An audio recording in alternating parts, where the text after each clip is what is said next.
Hello, everybody, and welcome to a Just Bleed Radio Roundtable Premiere preview show, whatever the hell we want to call it. This is all off the cuff, as usual, when we do these things. We're all happily wrapped up with that depressing card that we've just faced, apart from Austin, of course, who is always mildly optimistic. So, yeah, it's myself, Dangermouse, Lazybed's here, Austin's here. We're just going to have a quick run through of the UFC 313 fight card. And only because he wants to talk about it, we're going to go to the flyweight bout, Joshua Van versus Ray Tasuria. And I'm just going to let Austin take that one away. Well, Tatsura is undefeated. He seems to be a great pickup for the UFC. But like we've noticed in the last couple of outings for the UFC and prospects, that O's got to go. And Josh Van's got a fan in me. And also, he's on my team. So fuck you guys. Looks like I'm going to have an easy fight. I mean, I don't know if it's really is he a draft pick for you? Yes. That's why. Yeah, I didn't realize. Sorry. Yeah. That's why we had to stop. It's the whole reason we're talking about it. Yes. Josh Van, I'm going to say by whatever he wants because that man is vicious. Lacey? Oh, well, first of all, middle finger to Austin because I wanted to get Joshua Van in the draft and he stole him from me at the very end. For listeners who may recall or may not recall. Sneaky move by Austin there, but a very savvy move because Joshua Van is a hot prospect. Did lose to, I believe, your draft pick, Dangermouse, Charles Johnson, who just took an L. Yeah, man, Josh Van, very, very high ceiling on him. A lot of upsides, still extremely young. Really fast, crisp hands, great combinations. Ray Saruya, on the flip side of the coin, also a very young, very hot prospect, came in off the road to the UFC, undefeated at 10-0. Obviously, a pretty good fighter all around, but primarily a grappler. Van's sort of the antithesis of that, much more of a striker, not too much of a grappler, but I do think he is fairly proficient in that area. Yeah, I could see this one being a tit for tat back and forth affair and maybe going to a decision. If it does, I think that favors Saruya, but I could also see Josh Van putting it on this kid and getting him out of there. Regretfully, I think I'm going to have to go with Josh Van here. Don't know if he gets a finish or not, but yeah, I think Van gets a W. Okay. Well, as we may have ascertained, I didn't really have much knowledge of this fight at all beforehand. I'd completely forgotten Austin had picked Joshua Van. Yeah, 10-0, but as we've already said, a lot of the O's are going. I don't have a strong opinion on this. I literally only started researching this fight 2 minutes ago or something. Joshua Van is the bookie's favourite, so I might be tempted that way. Maybe I'll need to search out the opinion of some, I don't know, some martial arts guru or something. I don't really know. For now, I'm edging towards Joshua Van. We'll just make it a nice, easy hat trick for us all. And so on to the main card. Starting off with the lightweight between the now ridiculously named King Green and Mauricio Ruffy. Or is it Huffy? I never know with these fighters. I presume he's Brazilian. I think it's Ruffy, actually, yeah. It is one of the rare cases where, yeah, it's okay. Sure, been ideal for some bing rips if he was Huffy. Yeah, massive favourite Ruffy. One shot. I don't know if that's an indication of how he plans to get things done. 11-1 record on at least a 5-fight winning streak. It only shows 5 fights on Tapology. Minus 590, heavy favourite. 28 years old, just coming into his prime, arguably. Certainly getting closer than King Green is at 38 years, 5 months, 3 weeks, and 6 days old. Last fought at 164. I don't know if that's a worry at all. Maybe someone will know. Slightly taller, 4-inch reach advantage. I don't see any reason to pick against Ruffy. And of course, he's a fighting nerd, so we already know where the fuck Lazy is going on this one. So I might as well pass it over to him now. Well, yeah, The one fighting nerd basically that I didn't pick up for my team, and I kind of regret that a little bit. Kind of regret it a little bit because I mean he is a hot prospect. Again, that's kind of my phrase with these last with the last fight and this one. Hot prospect alert. Fighting nerds, man. Fighting nerds are they're going to come out on top in almost every instance in every scenario, and I don't really see that this one goes any differently than that. I think that Ruffy's just he's almost a younger, a better version of kind of what Bobby Green is. He's a slick, fast, quick twitch striker that's gonna look for angles. He's gonna look for the type of strikes that are gonna catch Bobby Green off guard. And they always say, it's the ones you don't see that put you out. And I think we might see a Mauricio Ruffy finish here. So yeah, give me the fighting nerd. Austin? Yeah, glad Lazy doesn't have him, but yeah. I'm gonna pick Mauricio Ruffy because this man is a accurate striker, and unlike King Green, he's untested against the top of the division, but Green was already there and just lost it. The being that a ranking, so if we see how good he is and he handles Green with relative ease, I could see him getting a rank in the next one or two fights and pretty much be on the warpath to a title. But we're not there yet, and he has to get through a savvy veteran who has shown us that he's capable. I'm still going to pick him, that being Ruffy, and Fighting Nerds pretty much are on the warpath this year to title fights. I'm going to go with where the hot hand is and pick their Fighting Nerd. All righty, no surprise there then. And I guess that makes it your turn to kick off the women's strawweight bout. Amanda Lemos versus Yasmin Lucindo. Lazy? Sorry, it's just the way it's fallen. Anything to say on this one?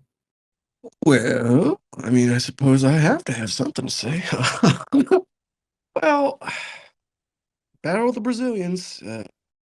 Can't go wrong with a couple of Brazilian ladies. They always come to scrap. Both of these women are pretty well versed in BJJ, although Lemos tends to like to keep it standing.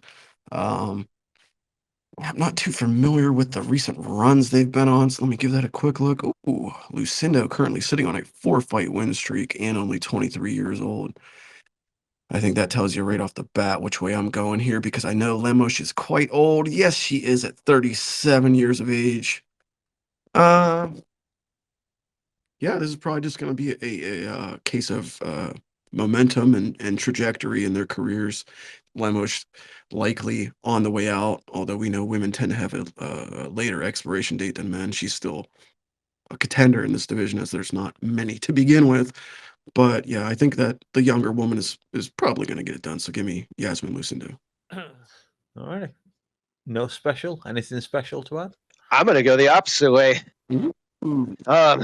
I think Yasmin Lucindo has holes in her game. She is the younger fighter. She is the fighter who has less experience at the top of this division. The fighter who I'm going to pick is the older fighter, the fighter who has fought for the title, who has the ability to finish fights, and has, more experience at the top of this division. Give me Amanda Lemos. You MILF hunter. Don't judge me.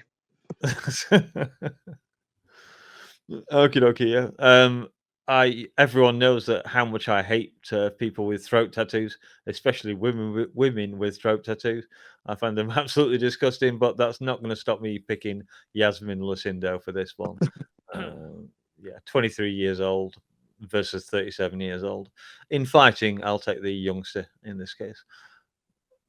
In other things, I might be more inclined to go Austin's way. And next up, we have lightweight Jalen Turner versus Ignacio Bahamondes. Ignacio La Jaula Bahamondes. I really should have given that one to Lazy. I think it's Austin's turn technically, but Austin, do you want to bring this one in? Bahamondes. Ignacio La Jaula Bahamondes. Ignacio Bahamondes is He's one of those guys you want to watch on a regular because he's fun. He's a striker. He's a fans fighter, and he's good. He's very capable. Unfortunately, I think he's going to find a hard fight and a very technical fight against Jalen Turner. And I think Jalen Turner is going to take a decision. I'm going to go with Jalen Turner. Ooh. Lazy, better you jump in and defend your man's honor.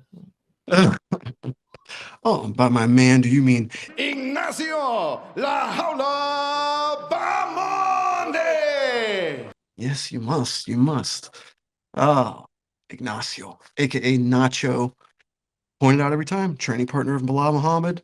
I get to see a lot of footage of this guy behind the scenes, a lot of footage of him in the gym. I get to hear a lot of the training stories of Ignacio.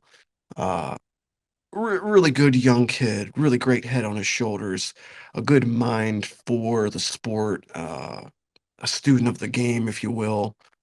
Not one of these meatheads, not one of these fucking jock, fucking moron, muscled up idiots that's going to go out there and Mike Chandler a fight. He's going to follow the game plan, he's going to follow the coaching. And that is a big thing to his benefit because the kid's got a phenomenal arsenal of tools. Uh, you know, it's not to take anything away from Jalen Turner, but I don't believe that he is who we thought he was. I don't think that he is going to blossom into the fighter that we thought that he was going to become. I think he's kind of reached his ceiling and reached his potential, and he's just shown some questionable tendencies and some questionable decision making in his fights. So I think that really this is just going to come down to fight IQ and decision making, and I think that Ignacio Bahamondes is going to pull this one out with a decision victory. Ignacio La Jaula Bamonde. Yeah, well, I literally started researching this card about 10 minutes before we started recording it. And I had to admit that I looked at Ignacio Bahamondes and just looking at the record, 16-5. All right, it's not the world's greatest record, but compared to Turner's 14-8, which is very much heading towards an old school kind of record. Now I look at it. Bookies have it very close, 150 minus 115 for Turner, minus 105 for Ignacio. Ignacio, a couple of years younger, that might subtract against him. The thing I thought that was going to stand out was when I first glanced at the stats, I was like 6'3". I was wow, that's really, really tall for Ignacio. Then of course Turner's also 6'3". How do we end up with two 6'3" lightweights in a fight? That's just crazy. It is. I can't remember. Think of another 6'3" lightweight fighting another 6'3" lightweight. I challenge you, Austin. Set to it. Yes, I'm heading. The closest, the closest thing I can remember is Dan Hooker being like 6'1" or 6'2". Yeah, I suppose so. Yeah, Hook is also tall. Yeah, we'll get onto him in a bit, I suppose, in a roundabout way. Yeah, edging towards Ignacio Bahamondes in this one for me. Vague chance I could change my mind if I see something off at the weigh-in, but it looks close. And yeah, which brings us to the co-main event, the lightweight bout between Justin the Highlight Gaethje and Rafael Fiziev, who, of course, this is the second matchup between these two guys. Justin Gaethje won the first one, if I remember rightly. Fiziev took the first round, and then Justin applied pressure, proved superior in the boxing game, and of course with those deadly low kicks that he has, achieved his first ever takedown in the UFC, first and only still, I believe, in that fight for Justin. And I think it is my turn to go first. Sorry. So yeah, big fan of the highlight. I know he's getting on. He had that horrible knockout against Max last time, well, a beautiful knockout, but horrible for Justin, obviously. But he's had a lot of time off. I can't remember if he's over a year, but he's certainly getting close to a year, if not over one. I think Justin might get this one done by experience. He was training for a fight against Dan Hooker, whereas Fiziev was presumably just training on a regular day and had to take this fight on short notice after Dan Hooker, to quote himself, injured his paw and couldn't enter the fight, despite wanting to his own words, apparently. So yeah, Justin Gaethje for me. Well. A lot of people kind of upset with this replacement with Fiziev stepping in for Hooker. Seems like public sentiment kind of leaning towards the folks wanting to see that matchup more than this one. I personally, call me crazy, kind of prefer this one. I like this rematch. I think that this is probably a more evenly matched fight at this point, kind of when you consider the recent setbacks of both, Gaethje coming off of one of the all-time KOs, maybe the all-time KO, and then Fiziev coming off of an injury and a very long layoff. So, it's been about a year since we've seen Gaethje when this card comes up. Fiziev, I think it's been over a year, closer to maybe a year and a half, maybe a little less than that, but yeah, so it's gonna be interesting to see these 2 guys both return to the cage, for the first time in a while and kind of, rekindle the battle that they had the first time around. I think it's gonna be a close fight. I think it's gonna be an interesting fight. Uh, Gaethje, you can never count him out with his ability to put another guy on the highlight reel. Like you pointed out, Dangermouse, just the leg kicks alone, can send a guy, hobbling back to the graveyard.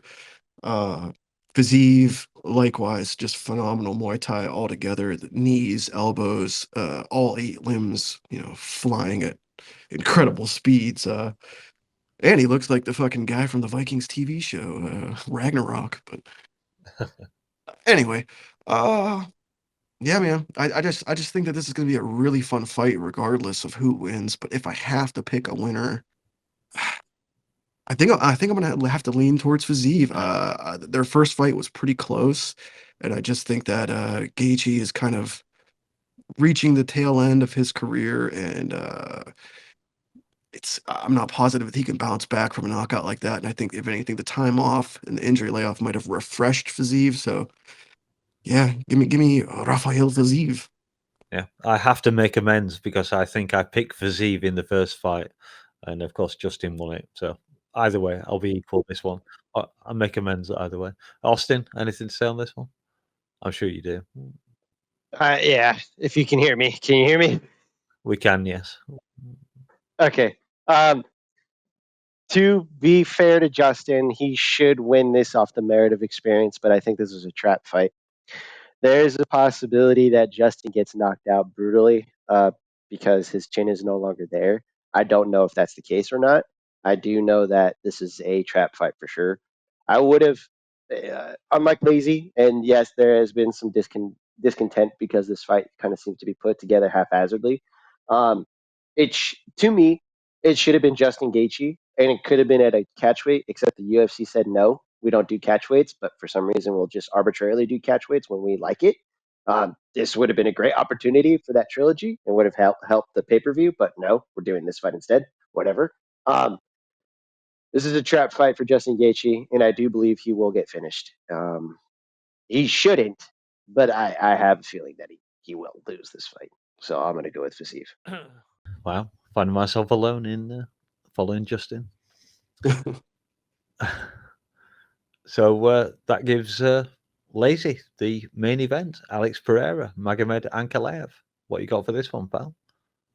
Well, that absolutely does give me the main event, and this is also going to give me 55 big fat draft points because my guy Poeton is, I feel almost certainly, almost assuredly going to leave UFC 313, still UFC light heavyweight champion. The fight that so many have wanted for so long, all these fucking assholes and bums in all the chat rooms that have begged and pleaded and cried out to have their knight in fucking shining chin strap, Magomed Ankalaev, come out here and get his title shot because they just think that this guy's gonna come out and he's gonna wrestle Alex Pereira. They think he's gonna shoot a double leg across the fucking cage within the first 5 seconds like he's Hamzat Chimaev. Guess what, folks? It ain't gonna fucking happen. Magomed Ankalaev is a donk. He is not the brightest bulb. He's not the sharpest tool in the shed. And he's gonna try to stand up with a guy like Poeton. And what's going to happen? He's going to find out the hard way, just like everybody else, that nobody can withstand the fucking left hook of the monster that we call Alex Pereira. So give me my champion, my one and only champion in the 2025 JBR Fantasy Draft, Alex Pereira. Good point. Austin? The man who is the light heavyweight champion has been sitting on a throne of lies. He has not beaten great storied champions. He has only beaten men who have merely held the title for short periods. And on top of it, he will lose on Saturday to the man who has been the number one contender that he has actively avoided this entire reign of his title contingency. He's actively avoided him. He even said it. He's like, yeah, he's just not in jail. I don't want to fight him. It doesn't matter. The UFC didn't even want to book this fucking fight. And they couldn't. They couldn't deny him because he's on a 13-fight fucking win streak. So it's just going to go, yes, he is a donk, Lazy. But a donk is the most dangerous thing you can face in the UFC. You know why? Because they care not about the result. They just care about finishing their opponent. And that is a dangerous man. Potan finishes his opponents. But we'll see what happens when he faces a man who just is more willing to lose the fight on merits of disqualification because he doesn't remember what he's doing. So that might be in his favor. Let's see how this works out. I want to pick Magomed Ankalaev because he's the rightful number one contender. He's the guy who's going to dethrone Alex Pereira, and I personally am picking him because I do not want Lazy to get points. So Alex Pereira by disqualification, then, according to Austin. I'm not cheering for it, but whatever it does to make sure that Lazy does not get points, I'm hoping for a no contest, honestly. Yeah, well, I'm not bitter about the draft. I like Alex Pereira. He was my first pick in the original draft that we ever did.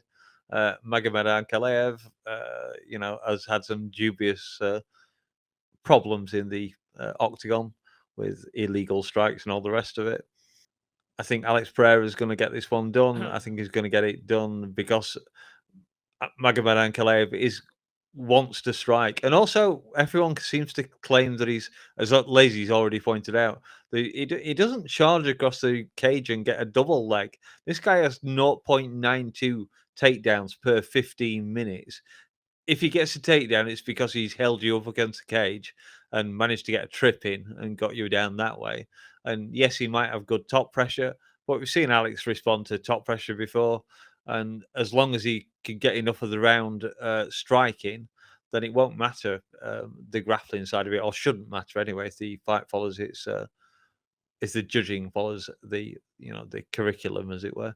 We're going to see Alex hammering that ball-peen hammer of a toe of his into Ankalaev's calf, and Ankalaev's going to think he's going to be perhaps a little bit like Muhammad Ali against George Foreman, when George Foreman was thinking, I can take one of those jabs. They sting, but they're not really that bad. I think it'd be slightly more the other way with Alex Pereira. He's going to hit him with a couple of those toe pokes, and it's going to be like, shit, my leg doesn't work anymore. What the fuck am I going to do now? All I can do is try and hold him against the cage, and that's not the easiest thing to do with Alex Pereira. And I have to pick Alex because I picked him to be light heavyweight champion at the end of the year. So yeah, Alex Pereira for me on this one. Let's go. Can't see me, but I am nodding my head vigorously.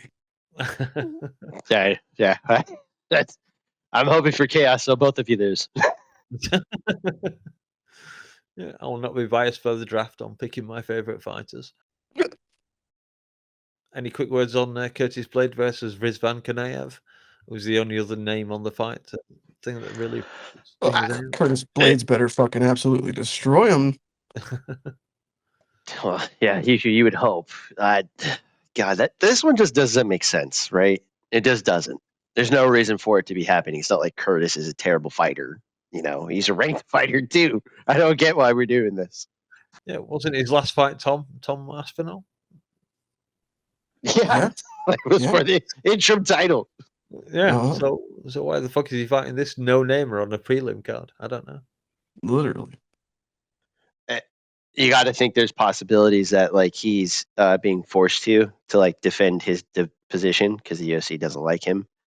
But there's also possibly it's like they were like, hey, we either have this fight or we don't have a fight for you, kind of thing. Yeah, I wasn't sure if Kadev was big in some Japanese league or something. No, No, not just the best of my knowledge. Who knows? no.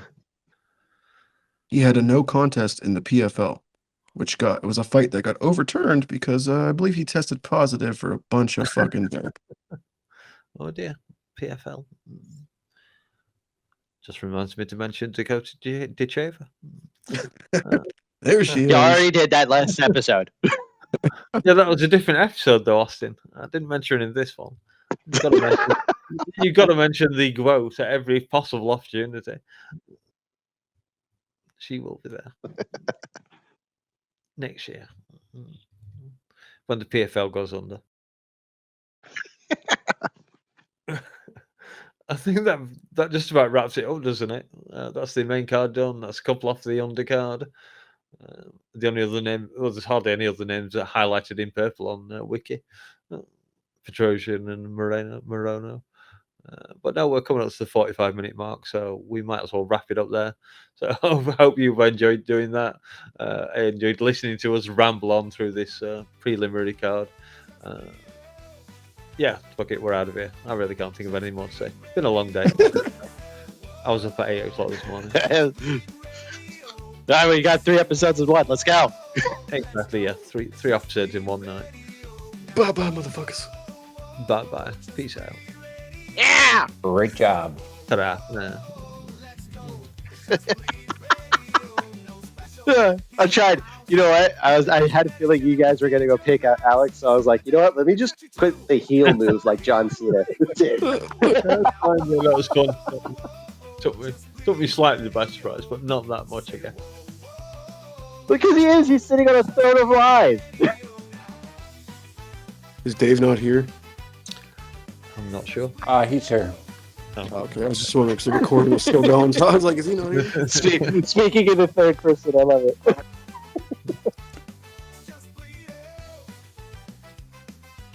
I could never countenance such a thing because we're recording right now.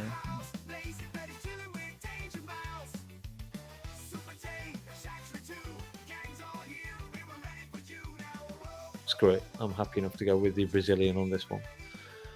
Not Brazilian. Not Brazilian, sir. Sorry? Oh, not Brazilian? Oh, sorry, yeah, Chile. My apologies, Ignacio. Chile by way of Chicago, Illinois. Hola. Chilago one? I don't know. Try to make something on there. Here is Ignacio La Jaula Bamonde. That was a good one, Lazybed. You were right. Nailed it.